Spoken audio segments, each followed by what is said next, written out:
Hi, welcome. So happy summer. In case you didn't hear, or didn't realize rather, summer officially kicked off. And so we are in our best summer gear. We're here to remind you. We're here, yes.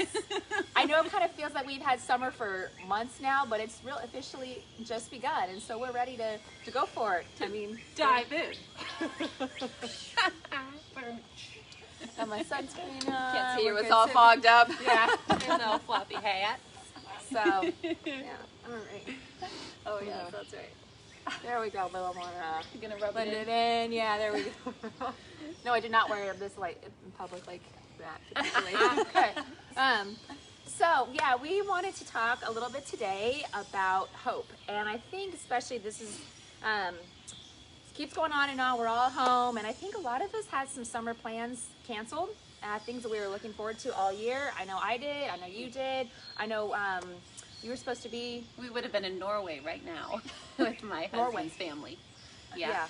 So, and we know in the grand scheme of things, you know, vacations being canceled aren't that big of a deal, but there's still a sadness. There's still, you know, we're going to the same old, okay, we're stuck at home. What are we going to do?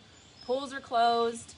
I don't know how, and then kiddie pools, by the way, on Amazon are like 10 times more they're expensive. sold out. I mean, you're paying like top dollar if you're scoring anything right now. The new toilet paper. It is. So you might be looking at your summer yawning before you and feeling a little hopeless or just tired and wondering, what am I going to do with these kids that have been with me this long anyway, but now we're not doing school, which is great. But what are we going to do? What do we do the rest of the day then? Yeah. Besides watch them play on their electronics. Right. Exactly. Right. Exactly. But there is hope. Yes. So and we wanted to talk more about what we are looking forward to. And so I'm going to start off in Romans 8:18. For I consider that the sufferings of this present time are not worthy to be compared with the glory that is to be revealed to us.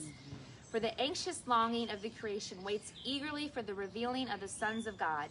For the creation was subjected to futility, not willingly, but because of him who subjected it, in hope that the creation itself also will be set free from its slavery to corruption into the freedom of the glory of the children of God. For we know that the whole creation groans and suffers the pains of childbirth together until now. And not only this, but also we ourselves, having the first fruits of the Spirit, even we ourselves groan within ourselves, waiting eagerly for our adoption as sons, the redemption of our body. For in hope we have been saved. But hope that is seen is not hope. For who hopes for what he already sees? But if we hope for what we do not see with perseverance, we will wait eagerly for it. So I know we all definitely feeling the groans of everything right now, but we have a hope. We have a hope to look forward to. So okay, so 2 Corinthians 4:7 says, but we have this treasure in jars of clay to show us this all-surpassing power is from God and not from us. We are hard pressed on every side, but not crushed, perplexed, but not in despair, persecuted, but not abandoned, struck down, but not destroyed. It's the but God, right? All of this stuff. I have something I want to read from it, Imperfect Woman by Kim Highland. This chapter was called Women in Combat Boots, and it was so good. She talks about in battle, sometimes we get wounded. Our enemy uses the fear of what may be and the condemnation of the wounds that have been to enslave and bind us to the reality of the battle we are in every day. Fear and condemnation are strong taskmasters, but God can break their grasp on our hearts through the very heartache, pain, and desperate cries we long to avoid. As we acknowledge the reality of the spiritual battle raging around us and the calling on our lives to fight in that battle, we are both sobered and free to stand courageously in God's might before the enemy. As I have seen God take the things I most fear and turn what Satan means for evil to good, something has begun to happen in me. I find myself less motivated by fear and more motivated by love. And I'm going from being on the defense in the spiritual battle to taking the offense. I'm venturing into territory that before I never would have considered as I acknowledge the gifts God has given me to steward and the warrior he ordained me to be. I walk in courage and conviction and with a power that is not my own. I wish we weren't in a war, but we are. And our certain hope is that God works all things together for our good and his glory. One day we will celebrate the final victory in heaven with Christ. Until then, may we as godly women, sisters, wives, and mothers battle courageously and equip others to do the same. And that was just so good, because we have been talking about the battle and the armor of God and how we're equipped. And this just reminds us that in all of that, we have a hope in the battle. Christ is our hope. He is the one equipping us so that we can, instead of always being on the defense, we can take the offense. It was because of Christ in us. I love that, equipping the others around us too, and how he uses each one of us, because I was telling them I was out paddleboarding this morning and I was on the water, and I decided to sit on my board, and just, it was like glass and stillness, and all you saw were the fish jumping, right? And you saw that ripple effect, and how from way over there that ripple came all the way to where I was on the water, you know? And just that thought of how God is using us to share hope. And I was thinking about all the people who are probably dealing with, you know, that are out of work and that are dealing with the real financial struggles of like, how am I going to do this, you know? And Oasis this week kicks off, and we're going to be doing the study of Proverbs. And it says in Proverbs 3, verse 5 through 6, trust in the Lord with all your heart. Do not depend on your own understanding. Seek his will in all you do, and he will show you which path to take. And I was thinking of so many times in my life where I have seen situations look hopeless, completely hopeless. But when you give them to God, like what he can do with a hopeless situation, right? You know, and where are we choosing to fix our thoughts? Are we fixing them on the hopeless situation, or are we fixing them on who God is in that situation? And it brings me back to verse Micah 7:7, which says, as for me, I look to the Lord for help. I wait confidently for God to save me, and my God will certainly hear me.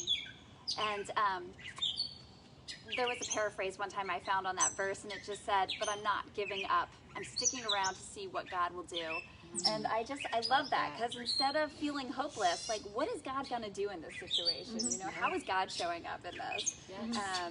And so when I was a kid, I remember coming home one day from school and like all of the stuff was cleared out of our house because my parents were so afraid the bank was going to take our house. And, you know, boy, as a child, like that fear set in. And I feel like years later that didn't leave me, you know, but we never lost our house. Isn't that funny? Like my dad had like a massive stroke, stressing over, providing, and all of that stuff.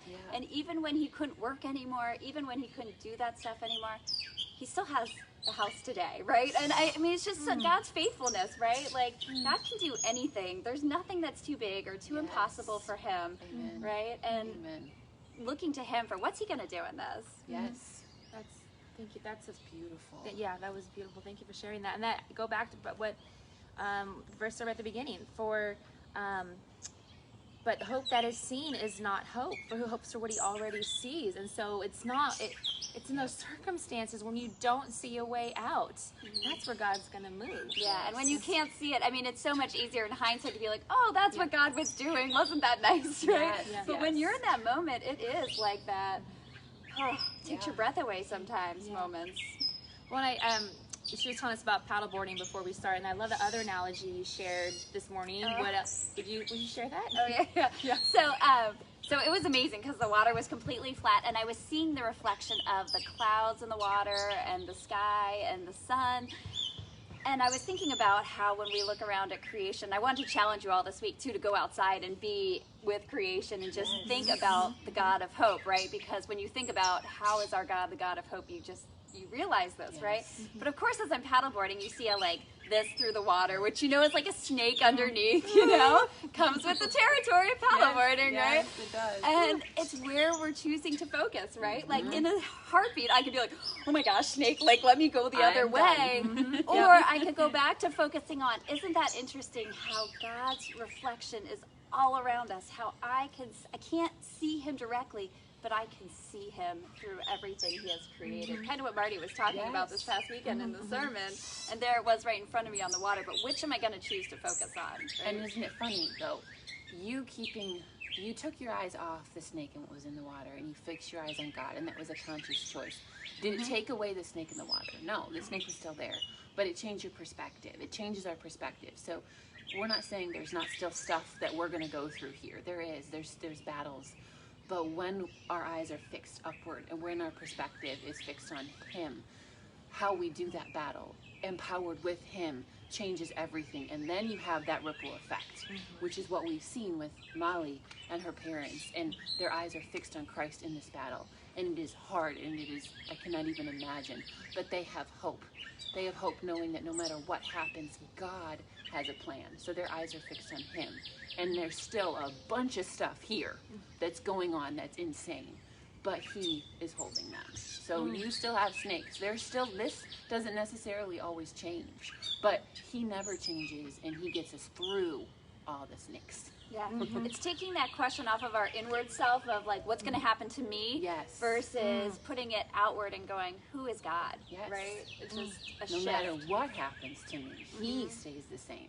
My hope in him stays the same. That is so good. Thank you, ladies.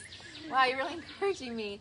Oh, Yeah, absolutely. So I was want to mention, got here this C.S. Lewis, The Weight of Glory. I've been, C.S. Lewis is one of my favorite authors. Actually, right now I'm going through the Chronicles of Narnia with my kids. We're on the last book, and that's good recommended summer reading for your, so just absolutely profound stuff all throughout the whole series, and I've had some really good conversations about faith with my kids. But so yeah, I was gonna, there's a C.S. Lewis quote. Whenever we talk about our hope and what the eternity that we're looking forward to, I always think of this. So if we consider the unblushing promises of reward and the staggering nature of the rewards promised in the Gospels, it would seem that our Lord finds our desires not too strong, but too weak. We are half-hearted creatures, fooling about with drink and sex and ambition when infinite joy is offered us. Like an ignorant child who wants to go on making mud pies in a slum because he cannot imagine what it is meant by the offer of a holiday at the sea. We are far too easily pleased. I love that. That this is, we are so caught up in the things around us when we have got eternity ahead. And Yes. I know there's the class that we do every couple years, Heaven. Yes. And that's Yes. We'll be doing this year. yeah, so I mean, we have so much to look forward to. We get to see Jesus do. face to face and just keeping our eyes on that, like, and not on the stuff around us right now. And some of these things are good, but this is, we are satisfied with making mud pies when we have got, glory ahead of us. Yes. So I think that's a reminder, like, yeah, don't only get the snakes, like, look at beautiful creation. Yes. And yearn for more. I think we're just kind of, Yes. okay, I'm just gonna survive. Like, no, we God wants us to thrive Yes. where we are, and And run the race, because actually here, it reminds me of you falling in the other week. Tell Yes. them that story.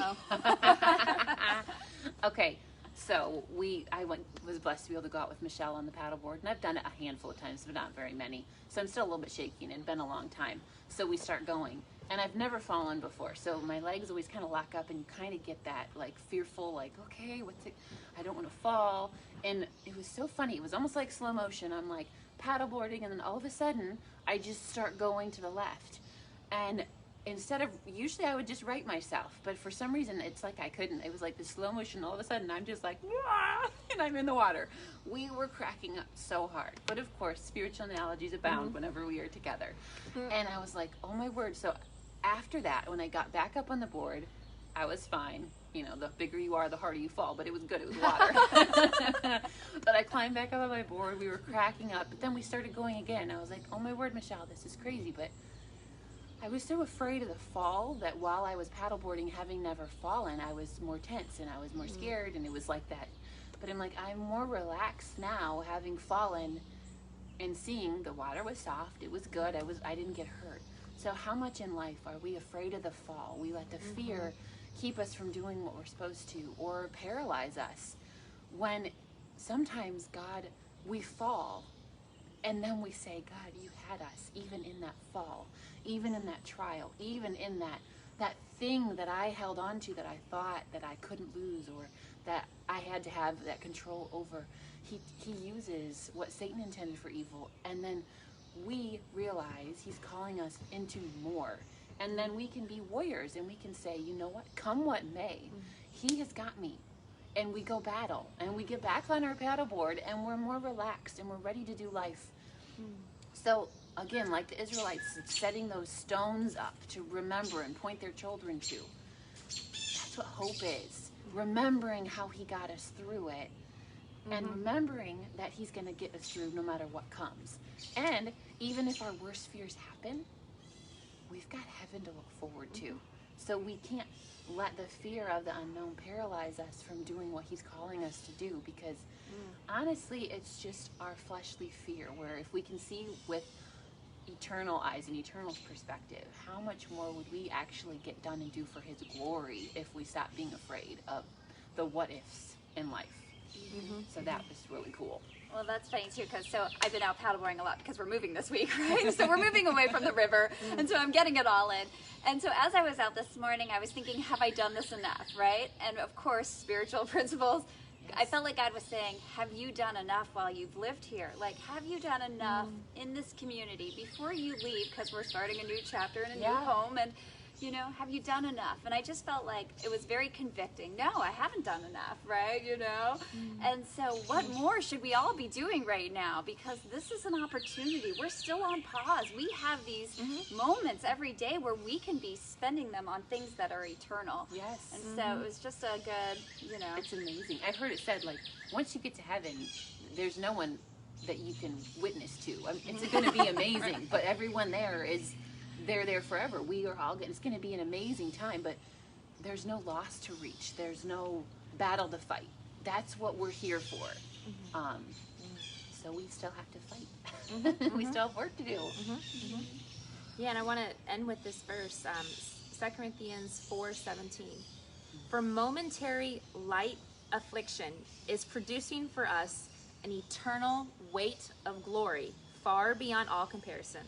While we look not at the things which are seen, but the things which are not seen. For the things which are seen are temporal, but the things which are not seen are eternal. So for any of you right now who are facing affliction, it's momentary, and it is producing an eternal weight of glory far beyond all comparison. So keep that in mind, that God is working, and he is working in you. He's working in the situation, and keep your eyes on him and the glory that we are looking forward to. Yes. Amen. So don't lose hope. He never leaves us. He never forsakes us.